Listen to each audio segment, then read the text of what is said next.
Hey, what's up, everybody? Welcome to the Joe Rogan Experience. I'm your host, Joe Rogan, and today we've got an awesome guest, the one and only Neil deGrasse Tyson. Thanks for having me, Joe. It's great to be here. So, Neil, I've been thinking a lot about bears lately.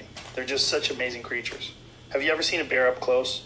Well, Joe, I can't say I've seen a bear up close, but I've been thinking a lot about pilot fatigue in aviation lately. Pilot fatigue. What does that have to do with bears? Well, Joe, pilot fatigue is a real problem and can lead to reduced mental and physical performance capability. Fatigue can be caused by sleep loss or extended wakefulness, circadian phase, or workload. A simple way to combat this is to exercise. Exercise can play a crucial role in helping us sleep better. It can reduce stress and anxiety, which can disrupt our sleep, and it can also increase the production of endorphins, which can help us feel more relaxed and calm before bedtime. But what about bears, man? They can run like 40 miles an hour and climb trees and stuff. Yes, bears are impressive animals, Joe, but let me finish about pilot fatigue. Pilots may have unpredictable work hours and may have to fly for long periods of time, leading to sleep deprivation, circadian rhythm effects, and time on task fatigue. Regulators limit the number of hours pilots are allowed to fly. When we wake up, we disrupt our sleep cycle, and if we go back to sleep, we might enter into another REM cycle, which can leave us feeling sluggish for 3 hours after we wake up. So it's best to get out of bed when we wake up to avoid this sluggishness. Yeah, but bears have these huge claws and teeth, and they can be really dangerous if you're not careful. I understand your fascination with bears, Joe, but we need to focus on pilot fatigue. It has been cited as the primary cause of plane crashes in the past. Pilots use self-assessment to decide if they're fit to fly, using tools like the I'm Safe checklists and the Sam Pirelli 7-point fatigue scale. To determine how fatigued we are, we can use the Pirelli 7-point fatigue scale, which rates our level of fatigue from fully alert to almost asleep. This scale is commonly used in the aviation industry to assess the fatigue levels of pilots and ensure they're fit to fly. I get it. But what if you're flying over a forest and you see a bunch of bears? What do you do then?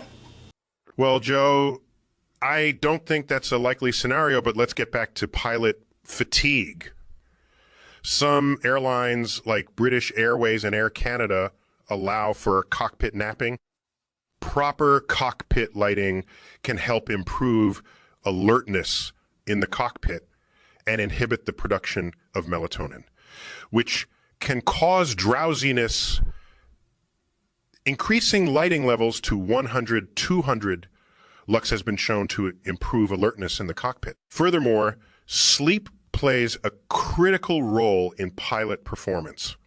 A lack of sleep can impair decision-making abilities, reaction times, and other critical functions necessary for safe flying. That's why pilots are required to get a certain amount of rest before flying and why airlines have strict regulations in place to ensure pilots are well rested. Okay, I hear you. But what if you're flying a plane and a bear jumps out and tries to attack you? What do you do then? Joe, I think it's highly unlikely that a bear would jump out and try to attack a plane. But if you're flying a plane and you encounter any kind of obstacle, you need to follow proper safety protocols and do everything in your power to avoid a crash. Some of the things we can do to ensure better sleep quality include reducing blue light exposure from electronics like phones or computers in the evening, especially right before bed. Not consuming caffeine or alcohol too late in the day. Go to sleep and wake up at consistent times. Optimize the bedroom environment for adequate temperature. Reduce external noise and reduce lights to a minimum using things like blackout curtains. Relaxation before bedtime can also improve the quality of your sleep. So try to relax and clear your mind in the evening or take a relaxing shower or bath before bed.